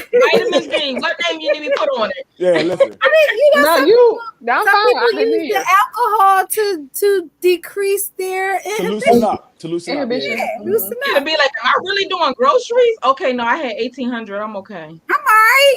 Yeah. Yeah, you Get them that- groceries. That's when you get that backdoor action going. But it always had to be backdoor action. See, that's how we got messed up last week. No, was like- I not for me. I'm talking about for them. They gonna get some backdoor action. Oh, you can serve it up, but you don't want to receive it. Yeah, Grey Goose and got them loose. You don't want to be a bottom. You want to be on the top. Huh? You don't want to be on the bottom. You want to be on the top. Always better being on top. I ain't on bottom of nothing. Oh wow. Okay. Of nothing. I Not think what we you're know- talking we- about. I think we have. Hey, Mary, don't you try it? I know what you're trying. Listen, don't you do it? I think we have embarrassed April enough. I'm sorry. April, I don't know. She embarrassed. She getting hot flashes over there. I don't know. No hot flashes. No hot flashes. She like I remember in '95 when that happened. Ooh. I'm sorry, April. She's not trying to do it. Girl, I am not But playing you had to say 95 though. You had to say 95. Right. What 95? Okay. Right. I remember January 2021 when that happened. Ooh. It might be a Oh my God. Camp, did you share all of the medical situations that are relevant? It was just saying for it to be classified as a mental health issue is that it has to be going on for 6 months, at least 6 months or more. Absolutely. 6 months or more, and then even like the urges, I guess throughout the day has to occur like between 5 and 6 times throughout each day, like the triggers of the urges that you may have. So it's like that magic number of like 6. Wow. And then, but the treatments and medicine, you just end up being like a zombie. Yeah, it seemed like No it just feeling. cuts It takes away your everything. libido. Yeah, it sounds Yeah, it crazy. cuts everything off. Like no orgasms, no libido, no. You don't want to do nothing. Just sit there. Like what type of fun is that? But Yeah, nobody wants that. right, Right. That's So then where- therefore they're not going to be compliant to that treatment once they experience what it offers. Exactly. And they said the treatment requires they have to specifically make sure that the psychiatrist they get full consent from the person because of the side effects and everything that it does to them. And there are also after like if you decide to do the treatment and based on the severity of the disorder and they have the psychiatrist have to tweak it. That also changes because there's lingering side effects after you get off the treatment. Absolutely. And then what? Probably weight gain. Oh, boy, a whole bunch of stuff that you got with this medicine. Seizures. You don't know what it could take. You know. So I'm gonna go back to my rope in the closet instead of this medicine. It does, but they just throw pills at everything, and it doesn't make sense. Yeah. That's because that's changing money. the behavior. Yeah, exactly. That's Yes. they don't. And But we they're not see changing every the behavior. day on television the side effects of all these medications Absolutely. and the lawsuits that come about 5-10 years down the line. Absolutely. When I listen to those side effects, I'm like, you know what? I'll just suffer through the pain or whatever it is. Yes. And Those they, side effects. Cause my luck, I'll Go be that ahead. 1 in a million. I got that Right? 1 in a million side effect. but it's weird that the medicine it actually increases your testosterone. And So that's an imbalance. Like if you take the medicine, it increases your testosterone, but it suppresses everything else. So so for a man, I that's wanna terrible. be- Because now That's what the terrible. it turns Yeah. into a terrible. You turn raging, right? Because you have too much testosterone. So now you're not choking yourself. You're punching people in the face, Face and and weird. punching walls, and that type of stuff. Because now you don't have any how can you believe that when you're not getting, the sexual part is done? Yeah, and if And you're not getting a it's release. one group of people who we have not really touched on too in this conversation that are highly sexualized, which would be people who are identified with intellectual ableism, or people may say disabilities, but it's ableism. That they're already highly sexualized due to their medical and mental health diagnosis. And so it's like, if they are in your home or in a structured setting, is not to shame them because of their sexualized choices, but you need to be able to get educated around it, as well as provide a safe space where they can just do their experimentation or their gratification of pleasure, because it's really a part of who they are, and their brain is wired to be highly sexualized. Gotcha. Yeah, Right. I've worked in, putting myself through school, worked in residential facilities where, a resident might pop up pregnant and they're like, whoa, what the heck? What happened? Well, she's still a sexual being. Right. And if you have a staff member that's not all there or, ethical, these things happen. Right. She gonna put it up on a platter. Yes. And there's always that overnight schedule where some people nod off and take that nap. For sure. Right. Sure. Yeah. It just makes me think of a scope of work that I've been approached to do for that group of individuals in the CLA settings, and to provide education not only to administration and the staff, but to support the consumers who are in that setting, so that they can know that what they're experiencing is not a shame thought process, but is natural. Yeah, and also how to protect themselves. That was one of the things we talked about. We understand that this is happening inside of you, but you have to know how to protect yourself and be appropriate, and know when someone isn't being appropriate with you. Right, because you still have to educate them on that part, because they have no regulation of insight. Like, they can't understand if we say that the generic words good touch, bad touch, because they're getting gratified no matter what. And it's like, you have to truly feel it back. Know what that is. Know what that is. For sure. Yeah. So they end up getting othered in a sense. Yeah. For sure. But you got all these other things going on, so you shouldn't even be concerned. No, that should be the priority of what you're concerned about, because if they're not able to deal with those inhibitions, it's going to manifest into something different. Absolutely. I just wanted to share that. That's good. That's good. About bringing the knowledge to the people. Bringing the people, we around the fireside. Was that safe enough for you, Miss April? Yes, ma'am. Okay. So she said she don't want to talk about no more backdoor action. Absolutely not.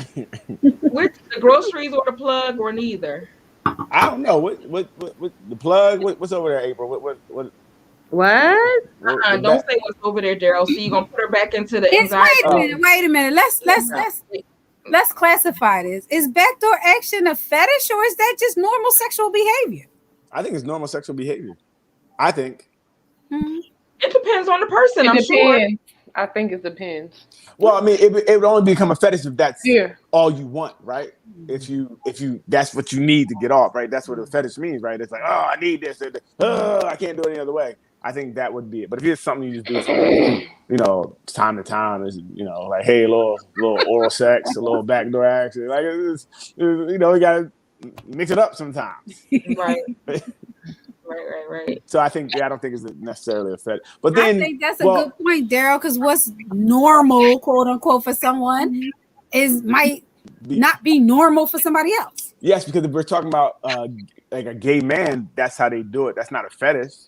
That's just how they kind of have to do it, right? Yeah. So that wouldn't be. That's how we understand that they do it. Well, yeah. Well, okay. See, clarifying again. She got clinical on me. Like, wait a minute. I had to slow it down. I had to wait a minute. What she say? She just said some smart shit just now. She just said some smart shit. I can't stand that shit when she do it. Always trying to show off. You know how I mean? That's how we understand. You understand? You just got to prepare the conversation for all listeners that's coming us live. Of course. Because we have our ideas, our impressions of things. Yes. And they might not always be that, you know. They may not always be what we think. We have something called norm. So the norm would be that, right? Because normally. Well, the norm is your personal perception because your norm is not everybody's norm. The norm is what most people do. We're talking about most, not outliers. So there's a norm. There's always an outlier. Yes. So a norm, then we have to have some type of norms. Let's stop this. Some norm. But you have to define the norm. No, right. A norm is a norm. No, it's not. Because you have to define it. Okay, everybody may understand a norm differently. We're talking about not everybody. We're talking the majority, right? We're talking about majority. So most people, if you ask, if this was Family Feud, they'd be like, we asked 100 people. And the number one answer was like, that's the norm. What most people say would be the normal answer. You always have to go back and forth with you, but you just can't. You have to define a norm. Period. Whatever it is. All right, you're right. There's no norms. I don't want to be right. Normal.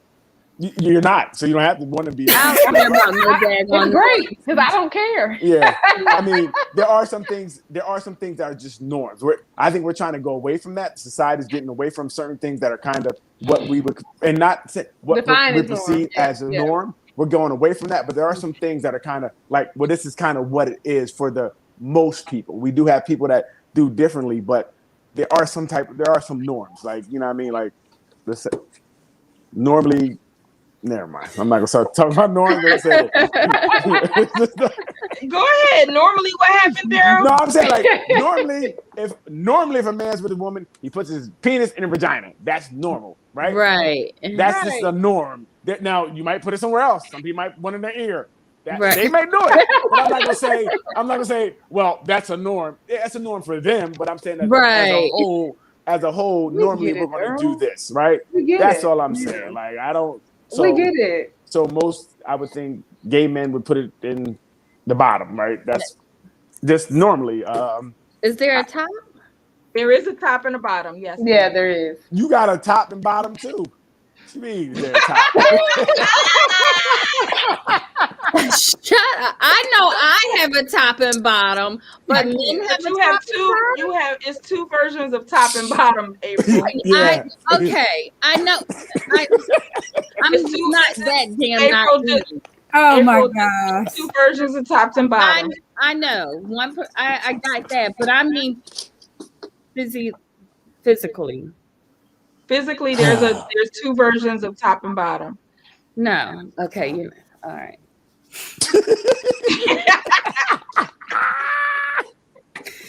Woo! Woo! Oh goodness! I love April. I'm telling you, April. Listen, I love April. Oh, that's gross. I just want to say that's gross. It's not gross. I'm sorry. I'm sorry. It's not for you. I take that back. Yes. It's not for me. Yeah, it's not for me. Yeah, but you know, everybody has their lifestyle, and for the most part, we just want to respect. As long as it's not anything hurting anybody, kind of respect it. And I always say, what you do in your bedroom is your private. Yeah. Right. Yeah, and we don't all have to know it, but that's why I said your understanding. Yeah. Right. And like I said, what I do in my front lawn is my business. It's my lawn. Right. Right. Your front lawn? Yes. Oh boy. Wait a minute. I don't know about that. I think what you do on your front lawn is everybody who's watching business. They need to mind their business. Stop looking over here. Get away from the window. They're intrigued in regards to what is happening in your front lawn. Yes. Well, send your wife over. I can help her out. You don't even want to open that gate, I'm sure. I don't got a gate in my front yard. Because then she's going to be bringing over bonbons and coffee.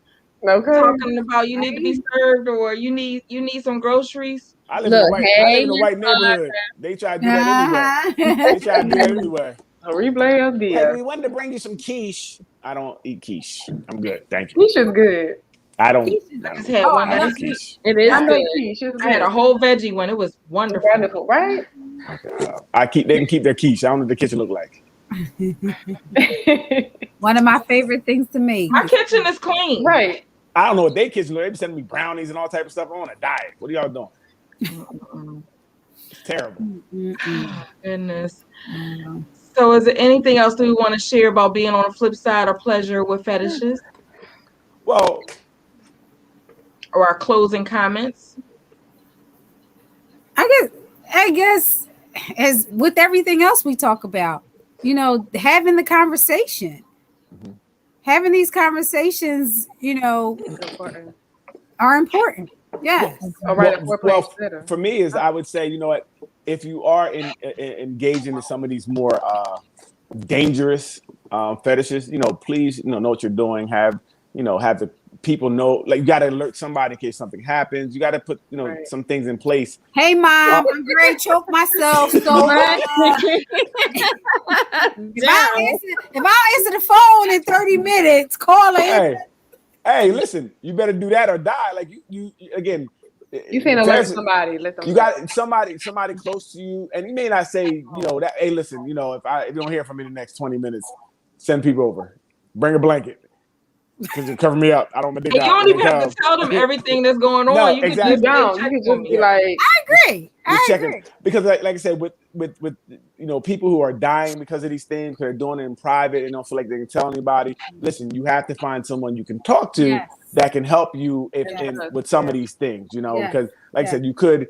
Even your aunts, your aunts bit you all up. Now you in shock, and no one knew, and 3 days later you're there with a whole bunch of aunts. That's weird. You don't want that. So you just want to try to have, know what you're into and try to get someone to help you just in case. Outlet, have a button you can push or something if you can. A button, depending on what it is. We're not. Not here. You go, Mary. No, not that button, Mary. Here we go. Okay. I mean, I think that's a really good idea. If you have one person that you can call or text right before these events, someone you trust, and say, if I don't call you back in 20 minutes. Yes. That's a treatment intervention, though. Yeah. Yes, it is. Yeah.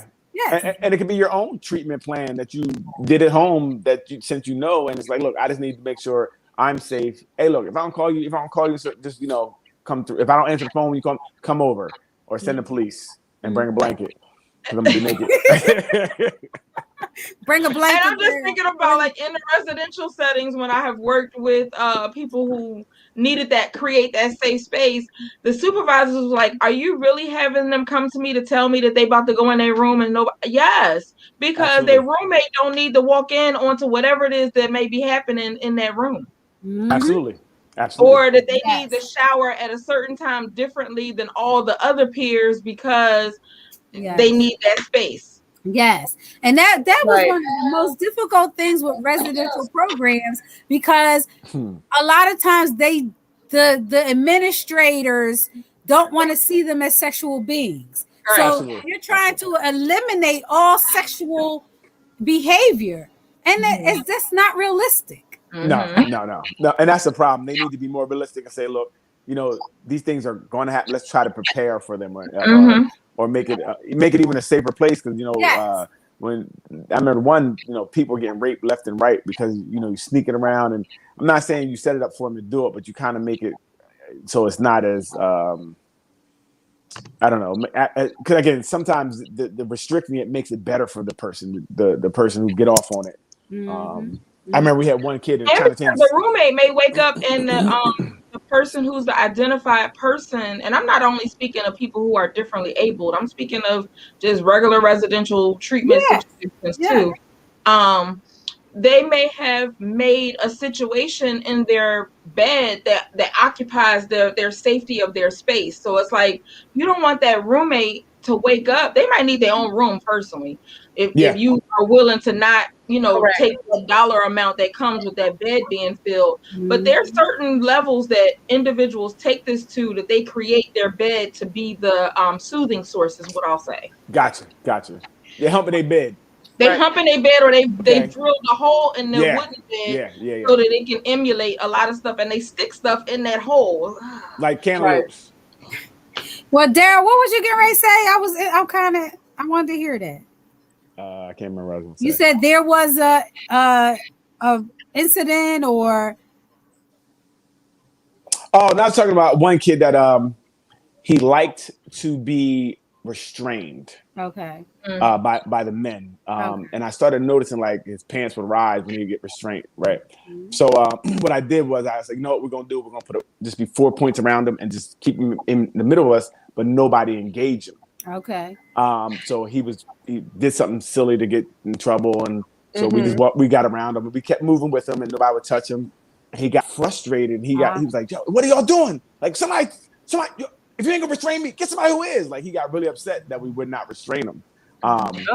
And we continued to do that, and actually it seemed like the behavior diminished. He stopped acting out because he wasn't getting that gratification anymore from us restraining him. Like he literally was getting off on us restraining him.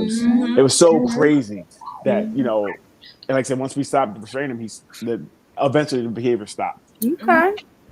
That's a great example. Yeah, that is a great example. And we just found a way to handle it without, because everybody's like, oh my God, his penis hard. Making a big deal of it. Yeah, I was like, no, let's not worry about that. Let's just not touch him and see what happens. Right. And luckily it worked for us that time with that young man, Right.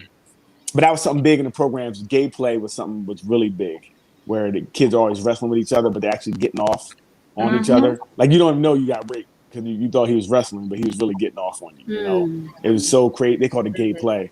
Wow. And so we had to stop them from doing it because you don't know we don't know the motives behind these kids always playing around. You think it's innocent. You think it's innocent, but no, somebody just got raped. They didn't even know they did. Right. With no penetration. No penetration. Right. You're gay now. You got raped by a dude. You didn't know it.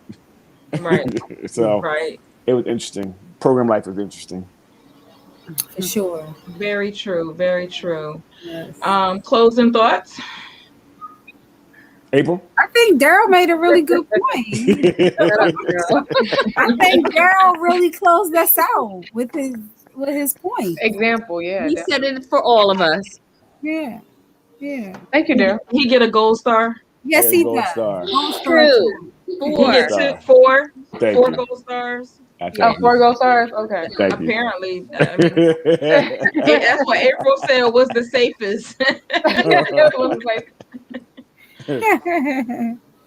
So we thank you for rocking it out another Friday with us on Sip and Chat on all of the networks in which it is that you follow us. So again, we always invite you to share with us things that you want us to talk about. I have received a couple messages that I still need to review or share with the group and let us review. But, thank you for those that have come in so far. And thank you for following our disclaimer, hopefully. But hopefully you learned a lot about different people's fetishes and beliefs between last week and this week. Because we've really covered both what fetishes are, what they look like, how they can manifest medically, how it can still be pleasure. Like we covered pretty much a full platter. We Pretty did. much a full platter. Definitely. Yeah. We covered all the groceries. All the groceries. Yes. Yes. Thank you, Miss Ruth, that we are entertaining and informative. Yes. You see, April, she like on a chill this week. Yes. Even with her Tito's. But thank you, April, for rocking it out with us. Deep sigh. That's all you're gonna say. And I'm gonna just give you another plug though. If anybody's still trying to get ready for the Valentine's weekend and want to support your organization, they can reach out to you or see your post. I don't know. Yeah. Are you still taking order? April for I am. baskets. Tell them, April, if you want your groceries eaten this weekend, get a basket. Don't no. Daryl. Say it with a basket. Say it with a basket. First of all, I'm not selling any baskets. Oh, say it with what you selling? Roses. Roses. Say it with roses. That's right. Nothing gets you groceries Nicely. like bringing some roses home. Nicely. I love you too, Miss Ruth. I can't. On that note, we're gonna rock it out. Again, if you're not in Relationship Flow group, please come on over and holler at us. You get us all week long with shenanigans and information as well. But definitely we enjoy you joining us on Friday nights at 8:00. So until the next time that we connect, deuces. Eat the groceries. Good Eat night. the groceries. Which groceries? The one at the grocery store or the grocery? The one that make you go, who? Oh, you're gross. Oh my Yeah, goodness. Get off. y'all next Get week. off. Just get off. I'm trying to. That's the point. Eat the groceries.